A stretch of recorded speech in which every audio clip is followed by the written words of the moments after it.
नमस्कार भक्तों।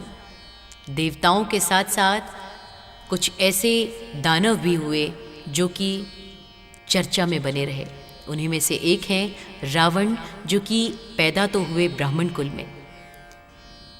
कुल में पैदा हुए, लेकिन राक्षसों वाली वृत्ति थी, इसीलिए उनका जन्म ब्राह्मण राक्षस कुल में माना जाता है। त्रेता युग में जन्मा रावण एक ऐसा दुष्ट राक्षस था जो भगवान शिव का भी अनन्य भक्त था। उसका जन्म ब्राह्मण राक्षस कुल में हुआ था, लेकिन उसके अंदर राक्षस प्रवृत्ति के गुण ज्यादा थे। ब्राह्मण होने के कारण उसे समस्त वेदों व शास्त्रों का अच्छे से ज्ञान था, लेकिन उसके कर्म राक्षसों के समान थे। रावण ने अपने जीवन में कई वरदान व सम्मान प्राप्त किए थे, लेकिन उसकी सबसे बड़ी भूल माता लक्ष्मी के अवतार माता सीता का हरण करना था, जिसने रावण समेत उसके कुल का समूल विनाश कर दिया। आज हम आपको रावण के जन्म से लेकर उसके वध तक की संपूर्ण कथा का श्रवण कराने जा रहे हैं, उसकी जानकारी देने जा रहे हैं। भक्तों, सप्त ऋषियों व 10 मुख्य प्रजापतियों में से एक महर्षि पुलस्त्य के पुत्र महान ऋषि विश्रवा हुए। दूसरी ओर राक्षस कुल में सुमाली के 10 पुत्रों व 4 पुत्रियों में से एक कैकसी थी। सुमाली अपनी राक्षसी पुत्री कैकसी का विवाह उच्च कोटि के पुरुष से करवाना चाहते थे, लेकिन उन्हें पृथ्वी पर ऐसा कोई योग्य महान राजा दिखाई नहीं दिया। अंत में कैकसी ने महान ऋषि विश्रवा को अपने पति रूप में चुन लिया। ऋषि विश्रवा का पहले से ही एक पुत्र था, जिसे धन का देवता कुबेर के नाम से जाना जाता है। कैकसी से उनके विवाह के पश्चात उन्हें पुत्र रूप में रावण की प्राप्ति हुई। आइए आपको सबसे पहले रावण के अन्य नामों से परिचित कराते हैं। दशानन, दशग्रीव, दशाकंथा, 10 सिर होने के कारण लंकेश के, दशानन के, रावण के ये नाम पड़े। लंकापति, लंकेश, लंकेश्वर, लंका का राजा होने के कारण उनका नाम पड़ा। भक्तों, आइए जानते हैं रावण के परिवार के बारे में। रावण के अलावा महर्षि विश्रवा व कैकसी के कई अन्य पुत्र पुत्रियां और भी हुए। रावण के 7 भाई व 2 बहनें थीं, जिनके नाम हैं कुबेर, अहिरावण, महिरावण, कुंभकर्ण, मेघनाद, खर, दूषण, सहस्र रावण, शूर्पणखा और कुंभिनी। इन सभी भाई बहनों में कुबेर सबसे बड़े व धार्मिक प्रवृत्ति के प्राणी थे, क्योंकि उनके माता पिता दोनों ही ब्राह्मण थे। विभीषण राक्षस पुत्र होने के बाद भी भगवान विष्णु का भक्त था। अन्य सभी राक्षसी प्रवृत्ति के गुण कूट कूट कर अपने अंदर समाये हुए थे। रावण की 3 पत्नियां थीं, जिनमें मुख्य मंदोदरी, अन्य 2 में एक का नाम धन्यमालिनी था तथा तीसरी का नाम कहीं लिखित नहीं है। इन 3 पत्नियों से रावण को 6 पुत्र प्राप्त हुए, जिनके नाम हैं मेघनाद, अक्षय कुमार, अतिकाय, नारंतक, देवांतक और त्रिशिरा। पहले लंका का राजा कुबेर था, जिसके पास पुष्पक विमान भी था। कुबेर को पुष्पक विमान देवशिल्पी विश्वकर्मा जी ने बनाकर दिया था। पर जब रावण बड़ा हो गया, तब उसने अपनी शक्ति के प्रभाव से कुबेर से लंका छीन ली तथा स्वयं लंका का स्वामी बन गया। रावण के भय से कुबेर लंका छोड़कर चले गए। अब रावण का लंका पर एक छत्र राज था। उसके भाई व पुत्र शासन संभालने में उसकी सहायता करते थे। अपने 2 भाइयों खर व दूषण को उसने समुद्र के उस पार दंडकारण्य के वनों में छावनी बनाने का आदेश दिया था। रावण ने अपने 2 भाइयों कुंभकर्ण व विभीषण के साथ मिलकर हजारों वर्षों तक भगवान ब्रह्मा की कठोर तपस्या की थी। इससे रावण को कई वरदान प्राप्त हुए। उसने भगवान ब्रह्मा के बनाए किसी भी प्राणी से अपनी मृत्यु न होने का वरदान मांगा, लेकिन मनुष्य व वानर को छोड़कर। कहते हैं ना कि बल के मद में अक्सर इंसान चूर हो ही जाता है। रावण के साथ भी कुछ ऐसा ही था। रावण मनुष्य व वानर को तुच्छ समझता था, इसलिए उसने अपने वरदान में इन दोनों को नहीं मांगा। इसके साथ ही रावण ने अपनी नाभि में अमृत भी पा लिया, जो उसे कभी मरने ही नहीं देता था। यदि किसी कारणवश रावण का वध हो भी जाता था, तो भी उसकी नाभि का अमृत उसे पुनः जीवित कर देता। रावण भगवान शिव का अनन्य भक्त था। उसने भगवान शिव को प्रसन्न करने के लिए बहुत से प्रयास किए। एक बार उसने अपने हाथ से कैलाश पर्वत को उठाने का प्रयास किया। तब भगवान शिव ने अपने पैर के भार से रावण का हाथ कैलाश पर्वत के नीचे दबा दिया। अपने हाथ के दबने के कारण भी रावण शिव की भक्ति करता रहा। रावण को वीणा बजाने में बहुत रुचि थी। वह भगवान शिव के तांडव की धुन को अपनी वीणा पर बजाकर उन्हें सुनाया करता था। इससे प्रसन्न होकर महादेव ने रावण को एक शक्तिशाली खड्ग व लिंग उपहार में दिया था। इन दो वरदानों को पाने के पश्चात रावण की शक्तियां अत्यधिक बढ़ गई। इसके साथ ही उसकी तीनों लोकों को जीतने की महत्वाकांक्षा भी बढ़ती चली गई।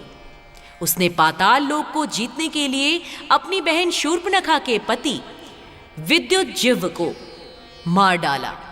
इसके बाद शूर्पणखा ने मन ही मन में रावण के सर्वनाश की प्रतिज्ञा कर ली।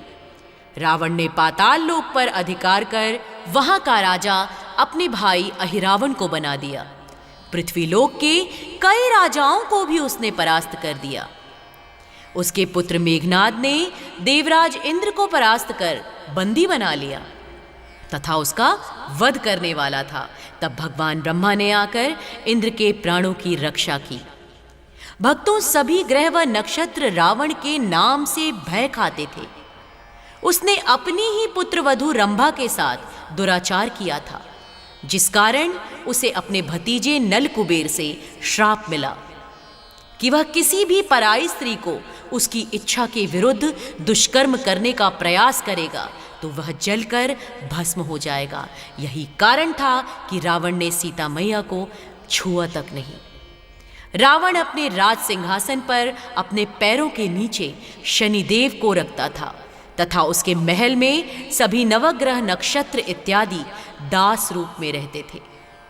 अपने इसी विश्व विजयी अभियान के कारण रावण का अहंकार 7वें आसमान तक पहुंच गया था। ऐसा नहीं है कि रावण ने जितने भी युद्ध किए उसमें हमेशा उसकी जीत ही हुई। उसे कई बार पराजय का मुख भी देखना पड़ा था, जैसे कि पाताल लोक में राजा सहस्रबाहु में उसकी हार होना, किष्किंधा नरेश बाली के द्वारा उसकी पराजय, वो 6 महीने तक अपमानित होता रहा। बाली ने उसे अपनी बाहों के नीचे दबाकर 6 महीने तक रखा था। रावण के जीवन में जो सबसे बड़ी भूल थी वह यह थी कि मां लक्ष्मी के रूप मां सीता का अपहरण। एक दिन रावण अपने राजमहल में बैठा था कि तभी उसकी बहन शूर्पणखा रोती हुई वहां आई। उसकी नाक व एक कान कटा हुआ था। शूर्पणखा ने भरी सभा में बताया कि अयोध्या के राजकुमार श्री राम के छोटे भाई लक्ष्मण ने उसका यह हाल कर दिया। इसके साथ ही श्री राम ने उनके 2 भाइयों खर व दूषण का भी वध कर दिया है। शूर्पणखा ने भरी सभा में सीता के रूपों व गुणों का वर्णन किया तथा उन्हें रावण के लिए उपयुक्त स्त्री बताया। उसने सीता को विश्व की सबसे सुंदर स्त्री बताया। रावण सीता का ऐसा वर्णन सुनकर मनमोहित हो गया तथा उन्हें पाने के लिए बेचैन हो उठा। उसने अपने मामा मारीच की सहायता से माता सीता का पंचवटी से अपहरण करा लिया। इसके लिए उसने छल का आश्रय लिया तथा छुपके से माता सीता को लंका ले आया। वहां लाकर उसने माता सीता को स्वयं से विवाह करने के लिए बहुत तरीकों से मनाया, लेकिन वे नहीं मानी। रावण जानता था कि यदि वह सीता जी के साथ उनकी आज्ञा के बिना कुछ भी करेगा तो अपने भतीजे से मिले श्राप के फलस्वरूप जलकर भस्म हो जाएगा। सीता अपहरण के कुछ माह पश्चात रावण को किसी वानर के द्वारा अशोक वाटिका में उथल पुथल किए जाने की सूचना मिली तो उसने अपने छोटे पुत्र अक्षय कुमार को भेजा। भक्तों, वह वानर कोई और नहीं बल्कि स्वयं हनुमान जी थे, जो माता सीता को ढूंढते हुए वहां आए थे। हनुमान जी ने अंततः अक्षय कुमार का वध कर डाला। इसके बाद रावण ने मेघनाद को भेजा। मेघनाद के द्वारा हनुमान जी को बंदी बनाकर रावण की सभा में प्रस्तुत किया गया। हनुमान जी ने माता सीता को सम्मान सहित लौटा देने व श्री राम की शरण में जाने को कहा, लेकिन दुष्ट रावण ने उनका उपहास किया व उनकी पूंछ में आग लगा दी। इसके बाद क्या था? हनुमान जी ने रावण की लंका को ही जला डाला और वह कुछ नहीं कर सका। इस अग्नि में रावण को बहुत नुकसान हुआ, जिसमें उसके कई शस्त्रागार, सुरक्षा परकोटे इत्यादि जलकर भस्म हो गए। तब रावण ने इसे वापस बनवाने में बहुत से धन खर्च किए। फिर इसके बाद उसने अपने छोटे भाई विभीषण को राज्य से निकाल फेंका। हालांकि भगवान राम करुणा हृदय है और उन्होंने विभीषण को आश्वासन दिया कि वह सीता जी को वापस लाने के पश्चात विभीषण को लंका का राजा, लंका का कुलपति बनाएंगे। इसके बाद श्री राम और रावण की सेना में भीषण युद्ध हुआ। उनकी पत्नी मंदोदरी ने रावण को समझाने की बहुत कोशिश की, लेकिन जिसके सर पे काल मंडराता हो उसे किसी बात का कहाँ भान होता है। विनाश काले विपरीत बुद्धि।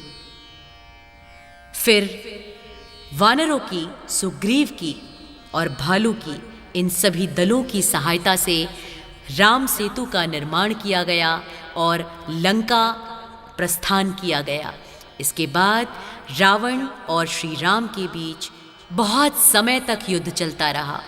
रावण ने अपने मद में चूर अपने महापराक्रमी भाई कुंभकर्ण को जगा दिया और उसे भी काल के मुख में सौंप दिया। इसके बाद अपने पुत्र मेघनाद, अपने भाई अहिरावण को भी उसने मृत्यु का ग्रास बना डाला। अंततोगत्वा रावण को भी जब मारने की बात आई तो विभीषण ने भगवान राम की सहायता करके उन्हें ये जानकारी दी कि रावण इस प्रकार नहीं मरेगा। वह अन्य दिव्यास्त्रों से और रिद्धि सिद्धियों से युक्त है और सबसे ज़रूरी उसकी नाभि में अमृत है। तो यदि उसे मारना है तो अमृत तुल्य नाभि में वार कीजिए। और इस प्रकार श्री राम ने विभीषण की बात मानते हुए रावण की नाभि को निशाना लगाया और रावण वहीं मूर्छित होकर मृत्यु का ग्रास बन गया। तो भक्तों, ये है रावण के जन्म से लेकर मृत्यु तक की कहानी। हम आशा करते हैं कि हमारे द्वारा दी गई जानकारी से आप संतुष्ट होंगे और यह आपको बहुत ही रोचक भी लगी होगी। चैनल को सब्सक्राइब कर दीजिए, जल्दी से इस लिंक को लाइक कर दीजिए और हमारे इस लिंक को शेयर कर दीजिए। आप सभी को एक बार फिर से मेरा कोटि कोटि प्रणाम।